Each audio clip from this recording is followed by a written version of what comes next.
All right, well, good afternoon, everybody. Thanks for your patience while we get everything set up and ready to go. My name is Brett Wolf. I am with Microsoft. We're one of the sponsors for the conference this year, and thank you very much.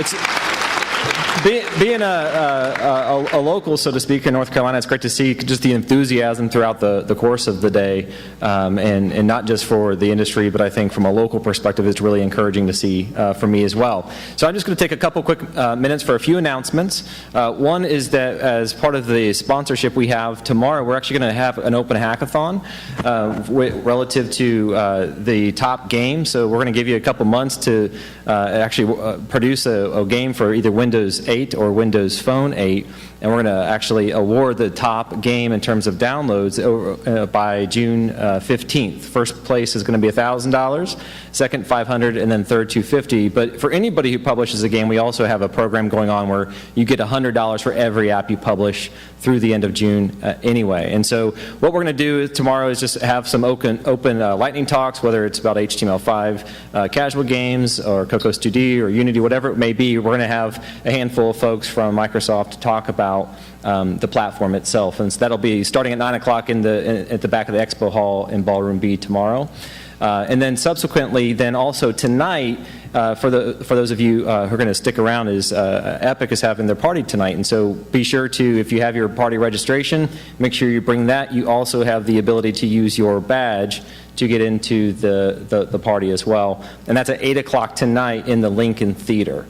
And so with that out of the way, certainly I'm not who you came to see today, and certainly I'll take a quick minute just to introduce the keynote speaker this afternoon. Certainly a well-known 20-year veteran of the gaming industry. Recently take a little bit break, tells me you might get back in, but without further ado, I'll introduce CliffyB.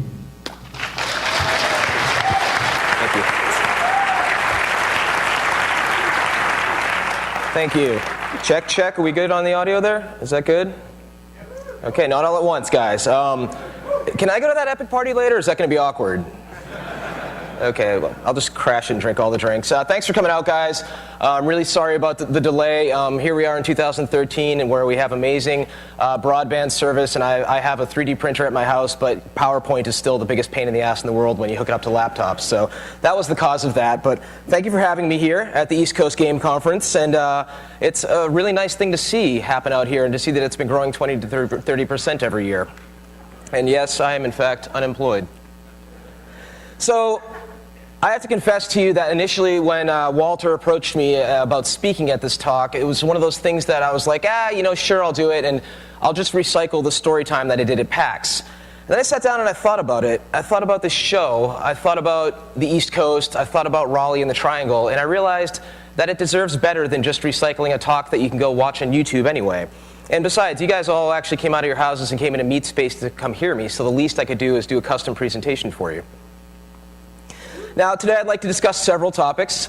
The first thing I'm going to discuss is my history with the realm of shareware back in the day, and how it's still relevant more than ever. Then I would like to talk about this weird divide that's going on in the gaming audience right now. It feels like there's almost this gamer civil war that's occurring underneath all of it. Then I'd like to talk about the perceived demographic of the millennials and what they're all about and what that means to the future of gaming. And then I'd like to talk about why the East Coast needs to matter when it comes to gaming and technology.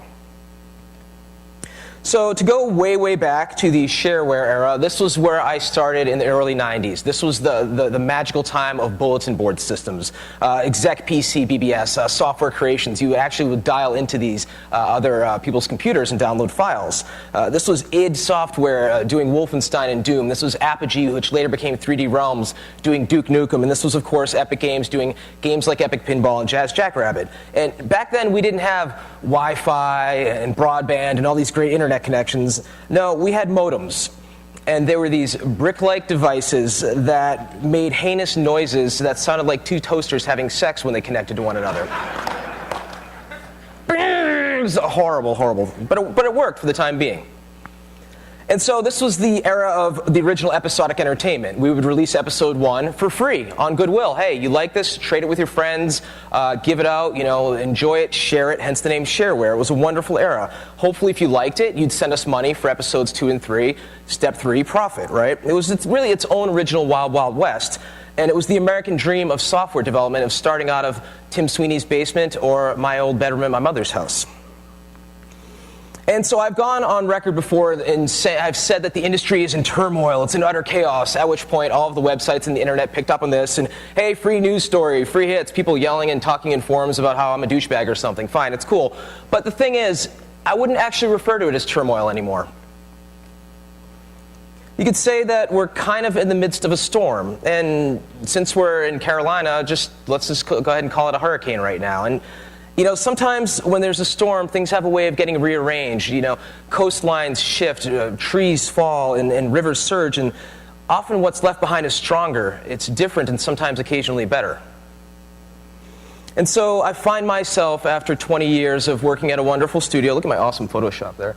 That's me. I'm in the eye of the storm right now. I've passed through the first 20 years of my career. I'm in the middle of the eye of limbo right now, and I'm figuring out what's going to happen next. And when I look at the storm, it reminds me very much of the open-air shareware market of 1993, of those wonderful shareware days. It was the ultimate free market where people voted with their dollars. They shared episode 1 that they liked. And in 2013 and beyond, there are more venues and platforms for making it your interactive experience than there ever have been in the history, the brief history of this medium. If you want to get in this business now, there's never, ever been a better time. Except for, of course, maybe the shareware era, but much like a fast jackrabbit, that is gone. I'd like to talk a little bit about a divide that's going on in gaming right now, and it's something that I don't have an answer to. I just have to call it out because it's weird. And for those of you who love West Side Story, that's the Jets versus the Sharks, the original gang warfare. And then they broke out into dance. So at GDC this year, there was numerous stories about the fact that the indie game has finally come of age. It was all over the internet in the days following GDC. It was really a crazy cool thing to see. Yesterday's hobbyist movement has now gone mainstream. The vibe, it seems, is that the indie game has somehow taken over, and that he or she, the developer, the independent developer in the basement or in their bedroom, has finally won a long, protracted war that they've been fighting for years. You know, when you watch the PlayStation 4 reveal, the fact that John Blow, the creator of Braid, is on stage talking about how his game The Witness is going to be on PlayStation 4, it's a pretty exciting thing. And when you watch Indie Game the movie and Phil Fish, the developer of Fez, very outspoken guy, happens to steal the show, it's like indie developers are now movie stars? What is going on? Andy Schatz was the one who said it when he hosted the IGF Independent Gaming Festival Awards this year. He was saying himself that, you know, the developers, they're no longer the garage bands. They're now the Green Days and the U2s. They're the rock stars. They're almost mainstream. And does anyone else find it odd lately that we seem to know the faces and the names of more indie developers than AAA developers? Some interesting food for thought there. And yet, so many people are so eager to shout about the death of AAA. AAA's over, AAA's not going to happen, everybody's just going to play indie games forever. And you look in the NeoGAF forums where they comb over all the industry analytics on a day-to-day basis when they release the NPD results for the last quarter, and they cite that sales are down a little bit in AAA. Maybe people are just tired of this console generation, and they're either playing games on their iPad and their PC to get those new experiences because these consoles have been outstaying their welcome. Maybe that's the factor. Maybe people still want a AAA experience. So I have to ask you guys, why does it have to be a competition between indie games and AAA? Why don't we see this in film? I mean, the people who love to go to the Rialto aren't angry about the fact that Man of Steel exists. I'm still going to go see indie movies at the Rialto as well as go see Man of Steel in Super IMAX 3D or whatever format they release it in. Can the two not peacefully coexist? I look forward to the unique gameplay experiences and the risks that the indie game developer can bring to me. I find it to be very engaging. The first place I go to when I go to GDC is the Independent Games Festival. It's fascinating to me. I also recently beat BioShock Infinite, and I loved every minute of it. I want more of that AAA experience also. Can I not enjoy Ken Levine's masterpiece alongside John Blow's? This industry feels sharply divided right now. The vibe that I get is that there's really two camps right now. On one hand, you have this person, the core kind of hipster gamer. Whatever game you like, he liked it before it was cool. And then on the other hand, you have these guys. And I'm not saying it's, you know, I'm using guys as an example. There's plenty of girl gamers now. It's just one of the things that you have the kind of frat boy or the 14-year-old kind of racist kid on Xbox Live. And there's this weird divide between them two, the two, like they're at war with each other. And the funny thing about that 14-year-old kid is I've never seen a generation of youth that is more comfortable with diversity and with varying sexualities, yet at the same time, it's a generation that's the first to sling racist and homophobic slurs at other people. Food for thought there. So, yes, I had to use a few memes in this. I apologize. It's such a cheap laugh, but I love it. More and more, it really feels like there's this us versus them attitude that's happening in gaming, almost like a mini gamer civil war. There are actual witch hunts for fake nerds. Gamers one-upping each other for nerd cred now. Oh, you like your Wii U? Well, I played Zelda when it was 8-bit. Oh, you like Skyrim? I used to play D&D with Gary Gygax. Hello. I blogged about this, and a friend of mine was very upset to see that this is actually the case in gaming, and she made the point that we're supposed to be the outcasts. We're the ones who take in the other people who weren't playing football at lunch. We're the ones in the computer lab at lunch. We're not supposed to be the ones who are divided like that. It's not a competition. So this is my message to all the gamers out there, if they're all the different types. Cool it. You know, we're all gamers. If you just started playing Angry Birds, or if you have that multi-sided die, we're all gamers. Besides, I think we have enough outsiders that are railing against our industry and attacking our hobby that we really should band together, I think. You know, I'd like to think that there's this concept called triple hate that I blogged about recently, and it's like, for some reason, people are angry at the fact that these games exist. And there's a belief that innovation can't happen in AAA. And it's no secret that in the AAA space, it is very hard to dominate. The more money that's required to make a product, the less risk the bean counters are going to be willing to take. It's a basic rule. However, it makes me happy that there's still some executives out there that would spend maybe, I don't know, $100 million on a game that's set in a city in the sky with robotic George Washington's skyhooks and a Disney princess sidekick. Even then, as much as I love BioShock Infinite, it's probably my favorite game in the last few years, you still have to have, you know, people getting shot in the face in the game as the game's language in order to appeal to a broad demographic of shooter fans. And I, like many, I fear that there will be less risks taken in AAA in the future. You know, those bean counters, the marketing guys, they always point towards past successes as an indication of future success, which is the exact opposite that you think. It's the same thing I said to Randy Pitchford a while back. If your marketing guys and your bean counters can't figure out your projected sales of your product, you might want to double down on it because that means you have something actually original instead of a copy of a copy.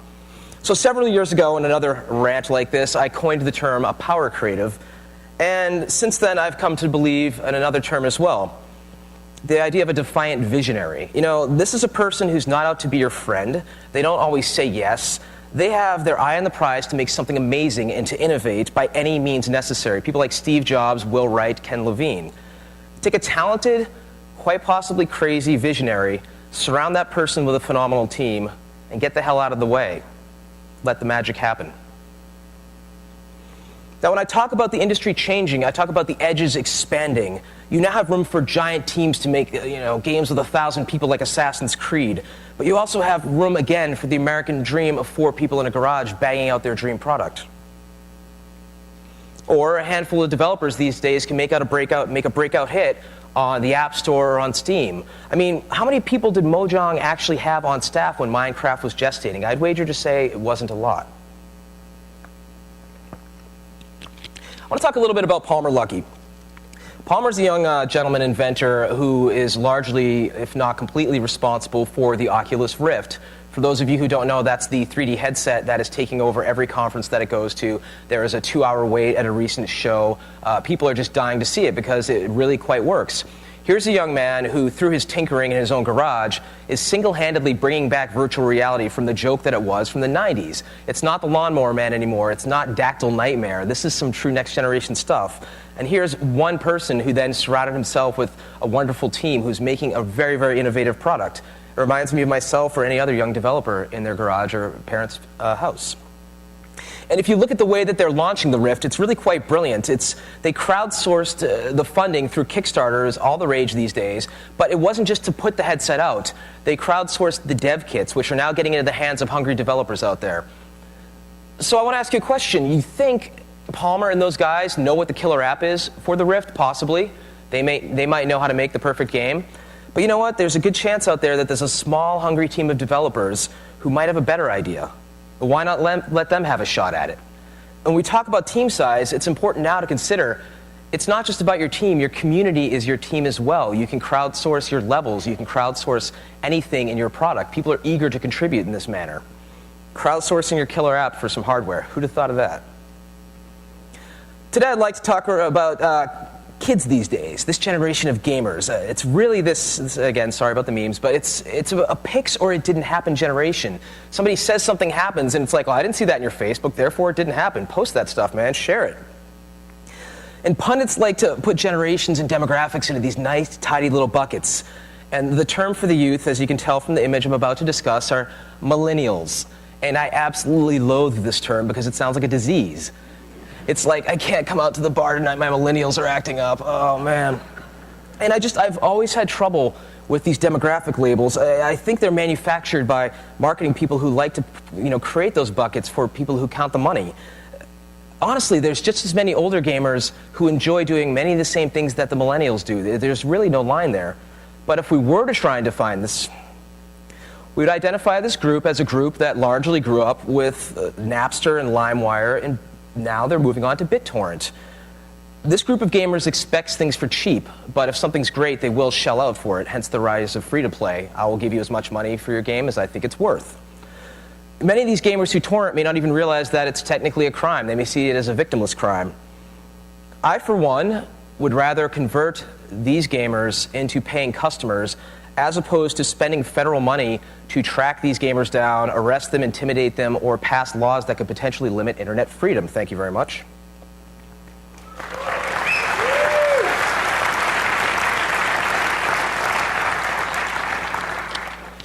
Thank you. We're also seeing a rise of generation of gamers that are okay without a lot of feedback. And for me, as somebody who likes buttons and vibrations and loud cars, this scares me. You have a Droid or an iOS. It's a touchscreen. You have Kinect, of course, you are the controller. You have electric cars that accidentally run over people because they don't hear them coming. This is a generation that if you said to them, don't touch that dial, they'd be like, what the hell are you talking about? This is a generation that enjoys contributing to the experience as much as they enjoy consuming it. You like Minecraft? Host your own server, record some videos, and share it with your friends. You enjoy League of Legends? You might be able to go pro and make real money playing that game. Stream your gaming. The fact that you love Halo and Bungie knew that they could have demo recording in it, they knew that idea really, really early on. Are you excited about BioShock? Record one of these Let's Play videos. I've seen so many of these that are the trend lately where the gamer will actually play through the game 12 or 14 hours straight with a video. They'll put a different series up on YouTube and they'll put their little face in the bottom right corner recording it. And a wonderful thing happened with Infinite recently that I just think is a sign of the times, whereas, spoiler, there's a nice scare that comes later in the game, if you haven't gotten to it, where you turn around and there's a character creature behind you that just is a nice jump scare. And so many people had done a Let's Play of BioShock Infinite that they were able to do a supercut of all the people getting scared repeatedly in like a 5-minute video. And you could tell which ones were on the PC because you could see the mouse get all screwed up when they got scared. And it was almost its own version of the Slender Man shock videos, which it was just an amazing thing to see. And this is why I think Sony gets this. Whoever decided to have a share button on the PlayStation 4 deserves a raise. And although this generation, whatever you call them, may not know this, they're kind of a vain generation. Social networking has made everybody into their own version of a micro-celebrity. Even I know this. I'm on Twitter and Facebook like a teenage kid. I love it. I love sharing all the crazy things that happen in my life. We live in a world where we have a portal in our pocket that is the answer to almost any question that humanity has managed to come up with a solution for. And these gamers exist in a wired world where ignorance is inexcusable. This demographic bucket, whatever the hell you call it, it's growing, it exists, and it's only going to keep growing.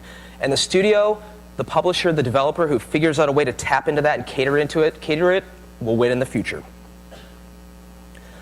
Now, the final part of my talk here, I'd like to talk a little bit about the East Coast and the Triangle. So, when I accepted the offer to do this keynote, as I mentioned, I was just going to recycle another talk. Then I realized I had a great opportunity with a captive audience and potentially putting this on YouTube to talk about the area here. This is a great place to live. I first moved here in 1998, and that's actually a photo of Fayetteville Street from about 10 to 15 years prior. Somewhere along the line, somebody decided to make Fayetteville Street a walking mall because it was a trendy thing to do. When I first got here, there were actual tumbleweeds blowing down Fayetteville Street Mall. It didn't work. Downtown Raleigh felt like the opening of 28 Days Later or I Am Legend. But honestly, back then I didn't care. I had just moved to town. I was a young 20-something person, and I was happy there was a mall and a Burger King. Since then, the city wisened up. They've realized that downtown growth is good. Growth in general is good for this area. You look at Fayetteville Street Mall out there, the road, and they block it off from Raleigh wide open. They have biker festivals, car shows. It's really a great burgeoning scene out there. And it's just one small example for how this whole area has started to shift. As the years went on, my expectations of the city changed along with Raleigh as Raleigh continued to grow up. Yes, we did have a bit of a dip in the global economy in 2008, everybody did, but now we're headed for some amazing growth. The hipster infection has been in full swing for a couple of years now downtown. You can't throw a beer bottle and not hit one. Not that I would do that. You can't go to a thrift or antique store and find anything there anymore. It's all picked clean, in an ironic fashion. So don't get me wrong, I like the West Coast. I do. I lived out there for a while. I have family out there. It's got a lot to offer. The problem is so many people in technology and video games get so hung up on it. It's like the East Coast, West Coast war and rap all over again. The problem with California and the majority of the West Coast is word got out. One of my favorite stories about being out there is bringing my wife to Los Angeles, and we rented a car to go visit my family over in Orange. And we're sitting in bumper-to-bumper traffic. It was like a Tuesday afternoon at 1 o'clock on the 10 freeway. And I turned to my wife and I'm like, isn't LA glamorous, hon? Isn't Hollywood amazing? And she's like, I want to go home. I hate it here. Because everybody in LA finds their bubble and they stay in it because you have an inherently broken structure out there. The beaches out here, you know, the Carolina Shore, Wrightsville Beach, Carolina Curry, the Outer Banks are absolutely amazing. Versus Santa Monica? I mean, don't get me wrong, it's a good place to visit, but that's nasty. And, you know, at least you can swim in our waters in the summer. You don't have to wear a damn wetsuit. You go to visitraleigh.com, and the list of accolades continues to stack up year after year after year. I couldn't even fit the ones from 2003 on that screen capture. You pay somebody, a programmer, an engineer, an artist, a designer, a good salary out here, and that person can live like a king. You pay them that in the Bay Area or even Seattle or LA, and they're barely scraping by to get rent. They're never going to have the idea to own a home. Cost of living, random poking around on Zillow.com. Here's a house in Los Angeles, not a bad house. For sale, $879,000 for your starter house right there. And for that, you get 3-bedroom, 2.5 baths. The whole house is 1,600 square feet, and the lot is a generous 3,300 square feet. Let's see what you get in Raleigh. And to be fair, this is inside the Beltline for the same amount of money, which, as you know, that area is more expensive. $810, even less. And here you get 5-bedroom, 5-bath, 5,700 square feet, the house alone, the lot 22,000 square feet. Now look, I'm not a real estate agent. I love the area, and I'm not, doing any sort of scientific study. This is just common sense. The Triangle in Raleigh in particular are really on the up and up. The cranes are back over downtown. Anytime you're in an area and you want to know if there's growth, look for cranes. Cranes are the ultimate sign of growth. We have organic food, trendy bars and restaurants, great shopping. Raleigh seems to be featured in the New York Times on a regular basis these days. Anthony Barr and James Goodnight knew that when they established SAS out here in 1976. Tim Sweeney knew this when he put Epic here in 98. Citrix knows this. They're renovating the old Dillon Supply Company warehouse right over in the warehouse district.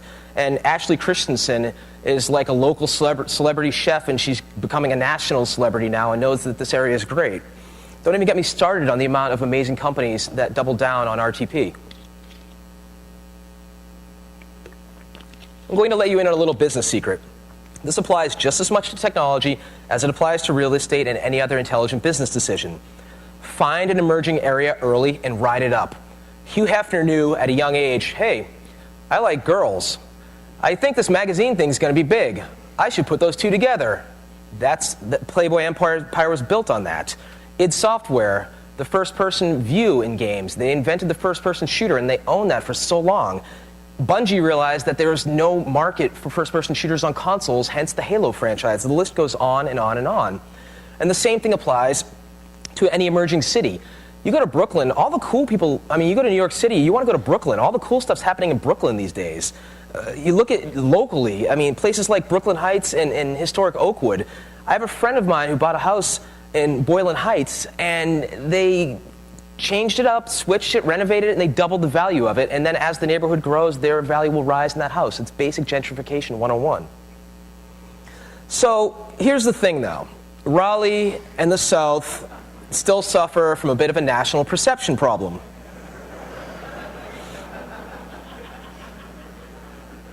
That's a meme called Almost Politically Correct Redneck. You should look it up. It's great. I've traveled a lot for my career. That terminal is beautiful out at RDU. And whenever I'm in a key top market like New York, Seattle, or LA, and people ask me, oh, where do you live? And I say Raleigh, and I get one or two responses. The first one is, oh, cool. And the second one's the person who knows. Oh, my brother moved there. He loves it. I wish I could move there, but I'm stuck at this job right now.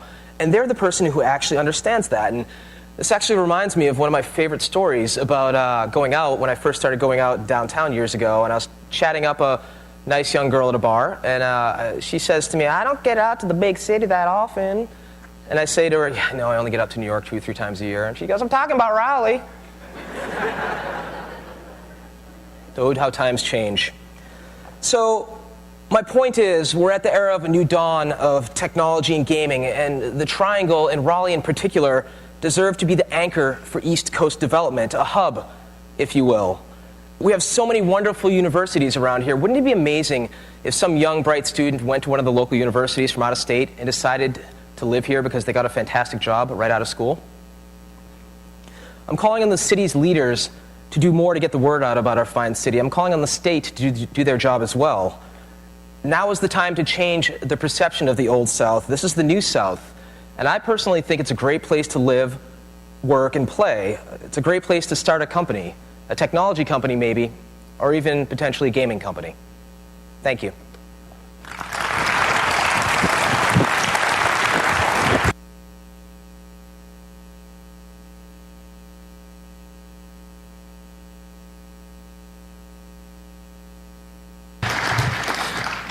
Now this is the part where I try and exit the room and like sneak out. Seriously, thanks for coming, guys.